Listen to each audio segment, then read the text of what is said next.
नमस्कार दर्शकों, आप देख रहे हैं दूरदर्शन मध्य प्रदेश। स्वागत करते हैं कार्यक्रम आयुष में। मैं हूं डॉक्टर तपस्या। दर्शकों, हम सभी जानते हैं कि कोविड के बाद में कई सारे कॉम्प्लिकेशंस हमारे जीवन में आए हैं, चाहे हम उस पर ध्यान दें या ना दें।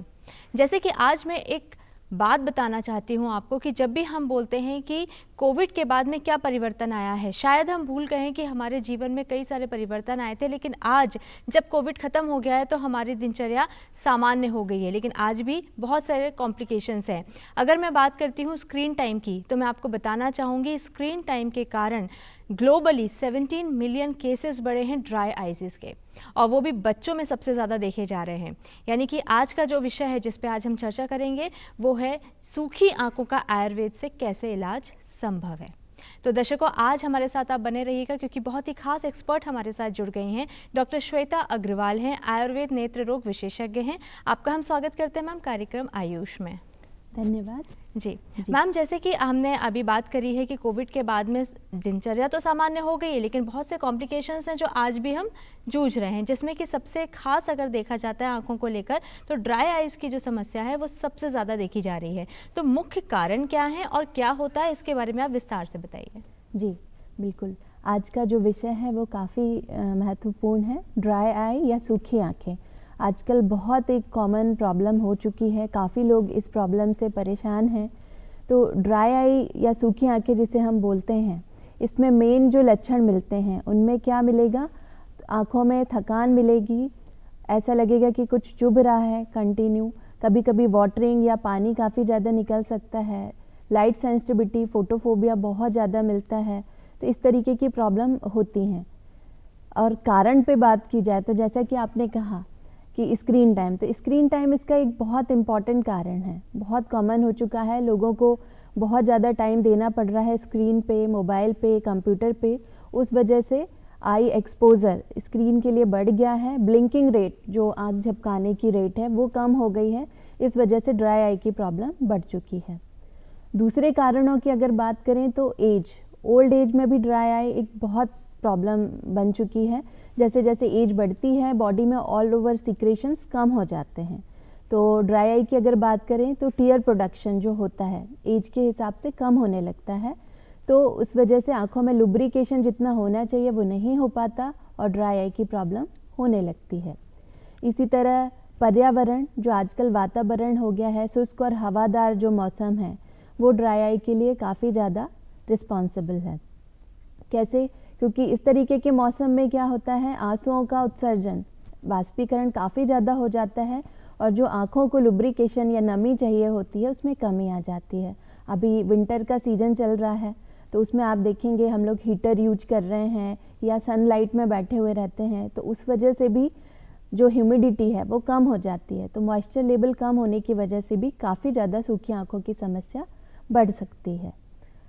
जी मैम, जैसे कि अभी हम लोगों ने एक आंकड़ों की बात करी थी कि कोविड के बाद में 17 मिलियन केसेस जो हैं सूखी आंखों के देखे गए हैं, जिसमें 61% जो है वो ग्लोबली ये केसेस जो हैं देखे जा रहे हैं। अगर इनके लक्षणों को जैसे आपने बताया, लेकिन मैं चाहूँगी कि कैसे समझें। कई बार ऐसा होता है कि आंखों में थोड़ा सा सूखापन होता है तो हम लोग आंखें धो लेते हैं, या फिर हम लोग ये सोचते हैं कि ठीक है शॉर्ट टाइम के लिए फिर ठीक हो जाएगा, नज़रअंदाज कर देते हैं। तो ऐसे कोई भी 3 खास बातें जो आप बताना चाहेंगे हमारे तमाम दर्शकों को, जिससे कि वो ये समझ जाए कि यस, अब हमको आंखों में सूखेपन की समस्या की शुरुआत हो गई है। जी बिल्कुल, सबसे कॉमन स्टार्टिंग जहाँ से होती है, सबसे पहले जो आपने कहा ऐसा लगता है बार बार आंखों को धो लो, तो ये बिल्कुल नॉर्मल है। ऐसा लगेगा आंखों को बार बार धोते जाओ क्योंकि मॉइस्चर लेवल कम हो जाता है। दूसरा, थकान, जब आप सुबह सो के उठते हैं तो आंखों में स्वेलिंग मिल सकती है, नमी मिल सकती है और कई बार बहुत ज़्यादा आंखों से पानी आ सकता है। तो ये प्रमुख कारण है। इसके अलावा जैसे जैसे प्रॉब्लम बढ़ती है सीवियरिटी बढ़ती जाती है। फिर आंखों में चुभने जैसी पीड़ा लगने लगती है, ऐसा लग रहा है कुछ चुभ रहा हो। कई बार आंखों में डिस्चार्ज भी शुरू हो जाता है, सेकेंडरी इन्फेक्शन होने के भी चांसेस काफ़ी होते हैं। बिल्कुल, इसी के साथ में मैं ये भी जानना चाहूँगी कि आयुर्वेदा की हम बात कर रहे हैं तो क्या उसका इलाज लेकर व्यक्ति पूरी तरीके से सूखी आंखों से अपना इलाज करवा सकता है? बिल्कुल, आयुर्वेद में काफ़ी सारे उपाय बताए गए हैं जिनसे सूखी आंखों को हम काफ़ी हद तक ठीक कर सकते हैं। तो अगर उन उपायों की बात की जाए तो आपने अगर सुना होगा नेत्र तर्पण, आजकल काफ़ी ज़्यादा यूज हो रहा है। तो ये सूखी आंखों के लिए काफ़ी अच्छा बताया गया है। नेत्र तर्पण में क्या करते हैं, जो मेडिकेटेड घी है उसको आंखों में कुछ पर्टिकुलर टाइम के लिए डाला जाता है और जो रोगी है उसको आंखें खोलने और बंद करने के लिए बोला जाता है। तो वो जो हर्बल घी रहता है उसके इफ़ेक्ट से ड्राई आई में काफ़ी आराम मिलता है, सिम्टम्स में भी और लुब्रिकेशन में भी इम्प्रूवमेंट आती है। जी मैम, जैसे कि आपने बोला कि नेत्र तर्पण की जो आपने विधि यहाँ पे बताई है, तमाम दर्शक भी हमारे उस विधि के बारे में बहुत ध्यान से सुन रहे थे, तो मैं ये भी जानना चाहती हूँ कि कई बार ऐसा होता है कि लोग इस तरीके की बातें सुन के, इलाज सुन के घर पे ही इलाज करना शुरू कर देते हैं, तो क्या सुपरविजन ज़रूरी है डॉक्टर का? नहीं तो कई बार हमारे दर्शक अभी भी जो देख रहे हैं, सुन रहे हैं, वो इस तरीके की प्रक्रिया करने लगते हैं जिसके दुष्परिणाम भी हो सकते हैं, तो आप उनको क्या कहना चाहेंगे? उनको बिल्कुल ये कहेंगे कि इस तरीके की जो भी प्रोसीजर है आपको एक आयुर्वेद नेत्र रोग विशेषज्ञ के पास जाना है, उनके ऑब्जर्वेशन में ही कराना है, क्योंकि कौन सी मेडिसिन लेनी है, कितना ड्यूरेशन रखना है और आपके लिए वो उपयुक्त है या नहीं, ये सिर्फ वही बता सकते हैं। तो हमेशा किसी के ऑब्जर्वेशन में ही आपको ये सारी चीज़ें करनी है। जी, अंजन क्रिया के बारे में भी हमने सुना है, तो क्या उसको भी आप बताना चाहेंगे कि सूखी आंखों के लिए वो भी कारगर होता है? बिल्कुल, अंजन भी कई, अंजन मतलब काजल लगाना। तो काजल एप्लीकेशन नॉर्मली तो एडवाइजेबल नहीं है आज के दौर में, लेकिन अगर ड्राई आई है तो कुछ जो हर्बल घी हैं, जो अभी जिनकी बात की, उसमें काफ़ी सारी मेडिसिन आती हैं। त्रिफला घृत है, शतावरी घृत है, अश्वगंधादि घृत है और भी काफ़ी सारे ऑप्शंस अवेलेबल हैं। तो उनको पेशेंट के अकॉर्डिंग काजल के रूप में लगाने के लिए बोल सकते हैं। उससे क्या होता है, टीयर फिल्म अच्छे से स्प्रेड होती है और लुब्रिकेशन मेंटेन रहता है, ड्राई आई के सिम्टम्स काफ़ी हद तक कम हो जाते हैं। जी, ये तो आपने बोला कि जो डॉक्टर हैं उनके दिशा निर्देश के अनुसार ये सब करना चाहिए ताकि वो प्रॉपर तरीके से अपनी आंखों को ठीक रख सके। लेकिन अगर मैं घर की बात करती हूँ, कई बार ऐसा होता है कि बहुत हल्का सा हमको ड्राइनेस आ रही है, बहुत ज़्यादा स्क्रीन टाइम बढ़ गया, हम लैपटॉप पे काम कर रहे हैं या फिर कोई अन्यथा हमारा ऐसा काम चल रहा है जिसको हम अवॉइड नहीं कर सकते हैं, तो ऐसे घरेलू कोई नुस्खे भी हैं जो हम घर पर कर सकते हैं? हाँ, जैसे अभी अंजन या काजल लगाने की बात की, तो ये अगर आप एक बार पहले चिकित्सक से परामर्श कर लें, वो आपको एडवाइस करते हैं, तो उनके ऑब्जर्वेशन में या उनके कहे अनुसार आप घर पे काजल की तरह घी को, जो मेडिकेटेड घी मैंने अभी बताया, उसको आप यूज कर सकते हैं। इसके अलावा आंखों की ब्लिंकिंग रेट आपको बढ़ानी पड़ेगी, उससे क्या होगा, टीयर फिल्म अच्छे से स्प्रेड होती रहेगी और ड्राइनेस में काफ़ी कमी आएगी। कहते हैं त्रिफला जो चूर्ण होता है वैसे तो डाइजेशन के लिए बहुत अच्छा होता है, लेकिन आँखों के लिए भी बहुत अच्छा होता है, तो मैं उसके बारे में बहुत डिटेल में जानना चाहूँगी क्योंकि बहुत सारे हमारे दर्शक हैं जो त्रिफला चूर्ण का इस्तेमाल करते हैं डाइजेशन को बेहतर करने के लिए, लेकिन ये जानना भी बहुत यहाँ पे रोचक होगा कि हम उसको आँखों के लिए भी इस्तेमाल कर सकते हैं, लेकिन वो कैसे? जी बिल्कुल, त्रिफला के बारे में सभी जानते हैं कि वो इंटरनली एक्सटर्नली दोनों तरीके से यूज किया जा सकता है। जब हम आँखों की बात करते हैं तो ये बेस्ट मेडिसिन है आँखों के लिए। और आपको ड्राई आई में कैसे यूज करना है, तो त्रिफला का नेत्र प्रक्षालन यानी कि आई वॉश यहाँ पे इंडिकेटेड नहीं है, क्योंकि बार बार आप आँख धोएंगे तो लुब्रिकेशन में और कमी आएगी। यहाँ आप कैसे यूज कर सकते हैं, उसका काढ़ा बना के उसको छान के ल्यूक वार्म जो रहेगा तो बंद आँखों में आप उससे सिकाई कर सकते हैं फॉर्मेंटेशन के लिए। उससे एक तो सूदिंग इफेक्ट आता है और दूसरा आँखों की जो भी लुब्रिकेशन है उसमें इम्प्रूवमेंट आता है। जी, अच्छा मुझे एक बात बताइए कि जब हम बात करते हैं कि स्क्रीन टाइम बहुत बढ़ गया है, लेकिन कहीं ना कहीं वो एक ज़रूरत भी हो गई है। अगर हम नहीं मोबाइल का फ़ोन का यूज़ करते हैं या फिर हम लैपटॉप का यूज़ नहीं करते, क्योंकि वर्क फ्रॉम होम भी हो गया है, बहुत सारे ऐसे प्रोफेशन हैं जिसमें उनको स्क्रीन टाइम होता ही है, तो ऐसे उसमें आप उनको क्या एडवाइस करेंगे कि किन चीज़ों का, छोटी छोटी बातों का ध्यान रख के वो अपनी आँखों को स्वस्थ रख सकते हैं? जी, ये इम्पॉर्टेंट है। स्क्रीन अगर आपको यूज करनी है तो पहली कोशिश ये करें कि आप लार्ज स्क्रीन पे जाएं, मोबाइल के बजाय टैबलेट, लैपटॉप या कंप्यूटर यूज करें तो ज़्यादा अच्छा रहेगा। और दूसरा, आजकल मार्केट में एंटी ग्लेयर ग्लासेस भी अवेलेबल हैं, तो आप वो भी यूज कर सकते हैं। फिर स्क्रीन टाइम का एक रूल है, अगर आपको काफ़ी देर तक काम करना होता है कंप्यूटर पे तो वो रूल आपको फॉलो करना पड़ेगा, वो है 20-20-20 का। उसमें आपको क्या करना है, अगर 20 मिनट आप कंप्यूटर यूज करते हैं तो 20 सेकंड्स के लिए ब्रेक दें और 20 फीट की दूरी का कोई भी एक ऑब्जेक्ट हो उस पर आपको ध्यान केंद्रित करना है। ये हर 20 मिनट में आपको रिपीट करना है। इससे क्या होगा, नियर और फार एकोमोडेशन होता रहता है, तो आँखों को रेस्ट भी मिलता रहता है और कंटिन्यू ब्लिंकिंग रेट में भी इम्प्रूवमेंट होती है। जी, कहा जाता है कि जो भी आहार हम लेते हैं वो हमारा तर्पण होता है हमारे शरीर का। तो क्या जो हम आहार ले रहे हैं वो हमारे आँखों के लिए भी बहुत ज़रूरी होता है कि किस प्रकार का आहार हमारी आँखों को स्वस्थ रख सकता है? या फिर मैं बोलूँ कि दिनचर्या जो हमारी होती है उसमें हम कुछ बदलाव करके अपनी आँखों को स्वस्थ रख सकते हैं? ख़ासकर जो कि आज हम बात कर रहे हैं जिस पे ड्राई आइज़ को लेके, तो उसको लेकर आप क्या कहना चाहेंगे? जी, संतुलित जीवन शैली हमेशा ही अच्छी बताई गई है।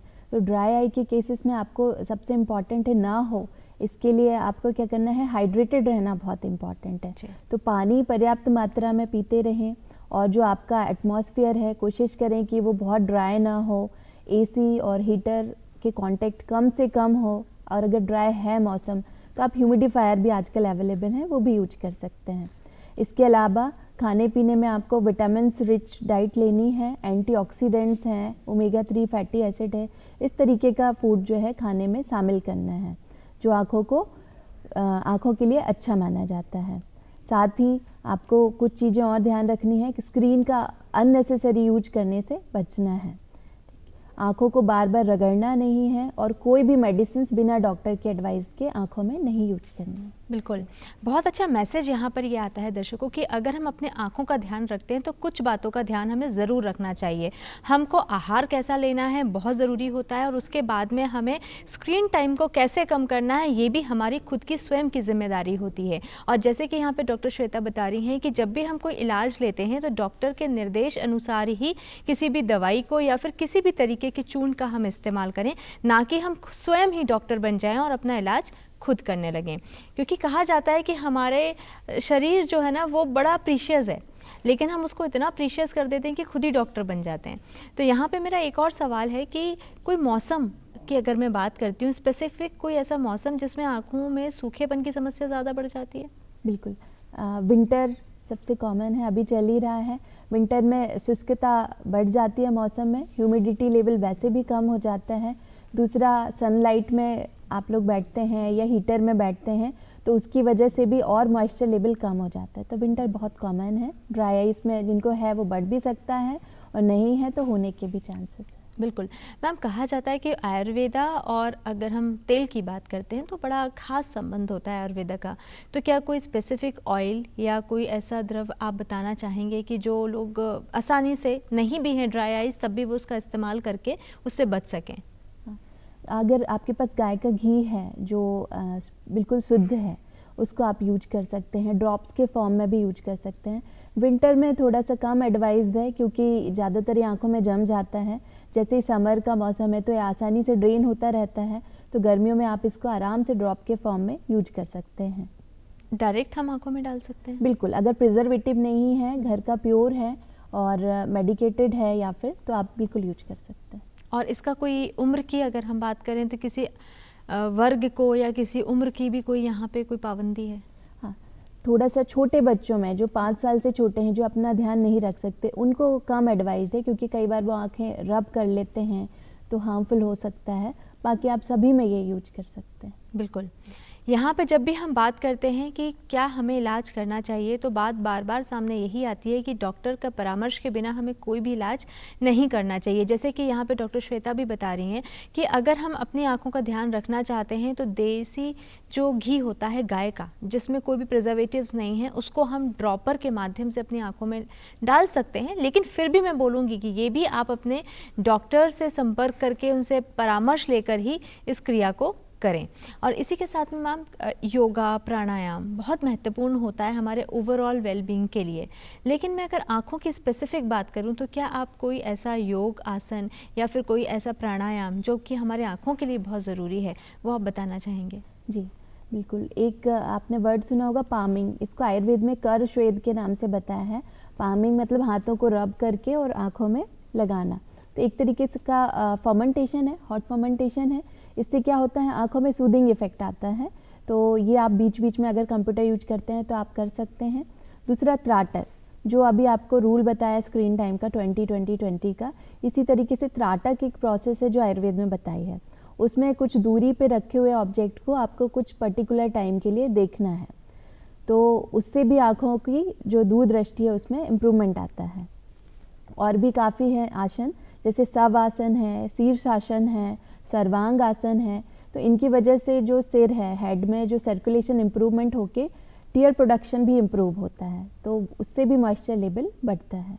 बिल्कुल। लेकिन मैम एक चीज़ और मैं पूछना चाहती हूँ, क्योंकि कई सारे जो हमारे दर्शक अभी हमें देख रहे हैं, तो उसमें से कई बार ऐसा होता है कि महिलाएं गर्भवती होती हैं, उनको भी ये समस्या होती है, तो उनके लिए भी जितनी भी आपने विधियाँ बताई हैं यहाँ पे, कि चाहे हम त्रिफला चूर्ण की बात करते हैं या फिर हम तर्पण की बात करते हैं, ये सभी विधियों को वो इस्तेमाल कर सकते हैं, सेफ़ है वो?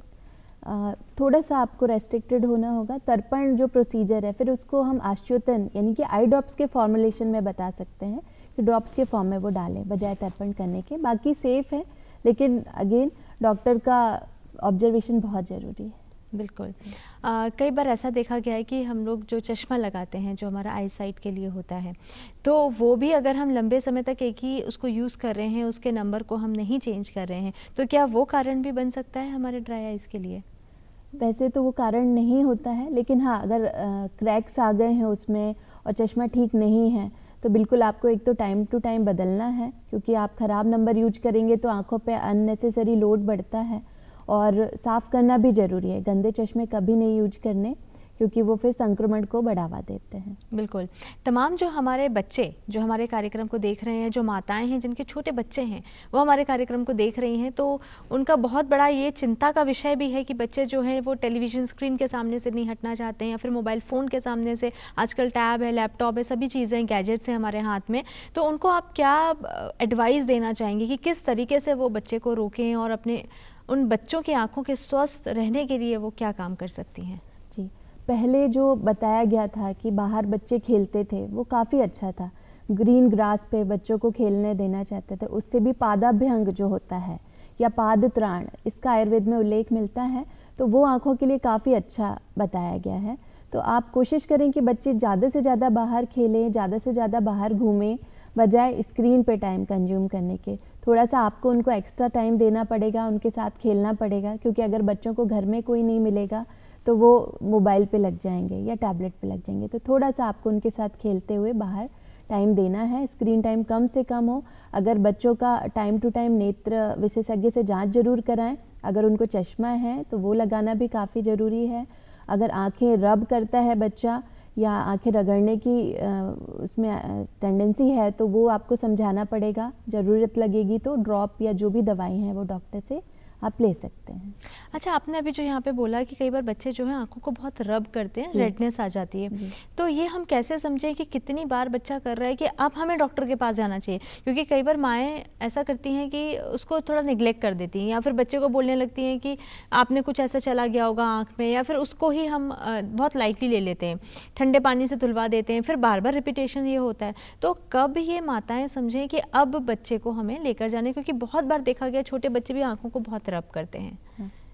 उसमें आपको ये नोटिस करना है कि बच्चा ऐसा तो नहीं टीवी के बहुत ज़्यादा पास आके टीवी देख रहा है, तो उसका मतलब उसको नंबर हो सकता है। आँखों को 1 या 2 बार रब करना नॉर्मल है, लेकिन अगर फ्रिक्वेंसी बढ़ती है तो वो भी आपको नोटिस करनी है। इसके अलावा आपको ये ध्यान देना है कि डिस्चार्ज तो नहीं है, आँखों में रेडनेस तो नहीं है, स्वेलिंग तो नहीं हो रही, सुबह जब बच्चा उठता है तो कीचड़ तो नहीं आ रहा। अगर ये सारी प्रॉब्लम नहीं है, सिर्फ 1 या 2 बार रबिंग है, तो वो नॉर्मल है।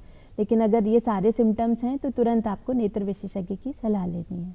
अभी हम लोग जब बातचीत कर रहे थे तो आपने कहा है कि बच्चों का रेगुलर आई टेस्टिंग होनी चाहिए, मतलब विजिट करना चाहिए हमको आई स्पेशलिस्ट के बाद में, लेकिन हम लोग नहीं जाते हैं कई बार। तो आप क्या एडवाइस देना चाहते हैं कि हमें कितने अंतराल के बाद में जाके अपने बच्चों का, जैसे हम दांतों का भी लेते हैं, परामर्श लेते हैं, तो वैसे आँखों का लेना भी कितना ज़रूरी, क्योंकि हम इसको बहुत पीछे रखते हैं, हम ज़्यादा ध्यान नहीं देते आँखों के लिए। तो आप उनके लिए क्या कहना चाहते हैं? बिल्कुल, नेत्र की जो जांच है वो बड़े हों या बच्चे सभी के लिए ज़रूरी है। तो 6 महीने या 1 साल के अंदर ज़रूर जांच कराएं, वो बहुत ज़्यादा ज़रूरी है, क्योंकि कई बार मायोपिया जैसी प्रॉब्लम होती हैं जो आपको पता नहीं चल पाती, तो उसके लिए आपको नेत्र विशेषज्ञ ही सही सलाह दे सकता है। अभी जैसे कि आप भी बात कर रहे थे कि जो हम पैर, नंगे पैर जो होते हैं, घास पे चलना बहुत ज़रूरी होता है, तो वो किस तरीके से फ़ायदेमंद होता है? हाँ, कुछ मर्म होते हैं, आयुर्वेद में मर्म पॉइंट बताए गए हैं, उनके प्रेशर से ब्रेन को सर्कुलेशन इम्प्रूवमेंट बढ़ती है, सर्कुलेशन बढ़ता है, तो इस वजह से पादाभ्यंग, पादत्राण ये बताया गया है। जी, तो इसका हमें इंतज़ार नहीं करना है ना कि हमारी आँखों में जब तकलीफ़ होगी तब हम बिल्कुल। ये काम करेंगे। मतलब ये हम शुरू से ही, क्योंकि हम आँखों को भी उतना ही इम्पोर्टेंस दें जितने कि हम अपने शरीर के दूसरे अंग को भी देते हैं। और ज़्यादातर देखा गया है कि हम आँखों को सबसे नेग्लेक्ट रखते हैं, उसकी सबसे कम देखभाल की जाती है। तो यहाँ पे मेरा उन महिलाओं के लिए भी मैं आपसे ये सवाल करना चाहती हूँ कि जो अपने घर में छोटी-छोटी चीज़ों का इस्तेमाल करके अपने बच्चों की आँखों को, जैसे कई बार मैं देखती हूँ काली मिर्च का बात की जाती है, काली मिर्च लेना चाहिए, कैरेट लेना चाहिए। तो क्या ये भी हमारी आँखों के स्वास्थ्य के लिए अच्छा होता है? बिल्कुल, हेल्दी डाइट तो इम्पॉर्टेंट है ही, तो जो भी विटामिन ए रिच डाइट है, जैसे कैरेट है, मूली है या दाल हैं, ये सारी चीज़ें आँखों के लिए काफ़ी अच्छी हैं। वो बिल्कुल आपको बच्चे के आहार में शामिल करनी है। दूध है, दूध से बने हुए प्रोडक्ट हैं जो अच्छे हैं, हाइजीनिक हैं, वो आप ज़रूर बच्चे के लिए यूज़ करें। बिल्कुल। यहाँ पे हम लगातार यही बात कर रहे हैं कि जब भी हम आँखों की बात करते हैं तो हमको उसको एक्स्ट्रा केयर देने की ज़रूरत है, क्योंकि यही वो आँखें हैं जिससे हम इस खूबसूरत दुनिया को देख पाते हैं, जिससे हम हर वो काम संभवतः कर पाते हैं जो हमारे जीवन के लिए बहुत ज़रूरी होता है। लेकिन क्या आपने गौर किया है, नज़र दिया है इस चीज़ पे कि हमने कभी भी अपनी आँखों पे बहुत ज़्यादा ध्यान नहीं दिया है। लेकिन आज के इस कार्यक्रम के बाद में मुझे पूरी उम्मीद है कि आप ज़रूर अपनी आँखों का ध्यान रखना चाहेंगे। इसी के साथ में एक मैसेज मैं चाहूँगी कि जो तमाम दर्शक हमें देख रहे हैं, सुन रहे हैं कार्यक्रम आयुष में, आप उनको क्या मैसेज देना चाहते हैं? बिल्कुल, आज के टॉपिक से रिलेटेड ये इम्पॉर्टेंट मैसेज है कि अननेसेसरी स्क्रीन यूज आप बिल्कुल ना करें। बच्चों में भी मोबाइल वगैरह का यूज नहीं बढ़ाएं, उनको जितना संभव हो दूर रखें और साथ में नेत्र विशेषज्ञ से टाइम टू टाइम आँखों की जांच ज़रूर कराएं। जी। बिल्कुल। जैसे कि आपने मैम पहले भी बोला था, मैं उसको भी और क्लियर करना चाहती हूँ कि आपने त्रिफला चूर्ण की जो बात करी थी, तो कई बार ऐसा होता है कि आपने बोला कि उसको आँखों के ऊपर रखना है, लेकिन एक बार विधि मैं फिर से जानना चाहूँगी कि तमाम दर्शकों को आप बता दें कि उसका इस्तेमाल कैसे किया जाएगा? त्रिफला को अगर आप नेत्र प्रक्षालन यानी कि आई वॉश के जैसे यूज कर रहे हैं तो आप घर पे कर सकते हैं, जो कि मैं ड्राई आई के लिए बिल्कुल सजेस्ट नहीं करती। लेकिन अगर आपको नेत्र परिषेक यानी कि काढ़ा बना के, उसका हर्बल काढ़ा बना के और आँखों को धोने की जो थेरेपी है वो हमेशा डॉक्टर के ऑब्जर्वेशन में ही कराना है। तो उसमें आपको क्या करना है, त्रिफला का काढ़ा बना लेना है, उसको अच्छे से छान के प्रॉपर्ली छान लेना है और जब वो बिल्कुल ल्यूक वार्म रहे तो बंद आँखों में आँखों को उससे धोना है और थोड़ी देर लेटे रहना है। ये आपको हवादार एरिया में बिल्कुल नहीं करना, एक बंद कमरे में करना है। जी। तुरंत कंप्यूटर नहीं यूज करना इसके बाद। जी, जी। इसी के साथ में मैम कुछ लोग मैंने देखा है गुलाब जल का इस्तेमाल भी कर लेते हैं, तो क्या वो सेफ़ है? नहीं, बिल्कुल सेफ़ नहीं है। आप मार्केट में देख ही रहे हैं कि गुलाब जल में प्रिजर्वेटिव भी मिले हुए होते हैं, तो इस तरीके की कोई भी चीज़ आप बिल्कुल यूज़ ना करें। जो भी आपको चिकित्सक एडवाइस करे सिर्फ उसी पे आपको ध्यान देना है। बिल्कुल। तो दर्शकों, आज हम लोगों ने कार्यक्रम आयुष में जो चर्चा की है वो बहुत ख़ास था, क्योंकि आज हमने बातचीत करी थी कि सूखे आँखों का इलाज कैसे आयुर्वेद से संभव है। तो जो छोटी बड़ी बातें हमने आपको बताई, कौन सा योग करना चाहिए, प्राणायाम कितना ज़रूरी है और स्क्रीन टाइम को कैसे कम करना है, इन सभी बातों को आप ध्यान में रख के अपनी आँखों को स्वस्थ रख सकते हैं। और आज हमारे साथ में डॉक्टर श्वेता अग्रवाल यहाँ पे समय निकाल कर आए, उसके लिए मैम बहुत बहुत धन्यवाद। धन्यवाद। तो दर्शकों, हम फिर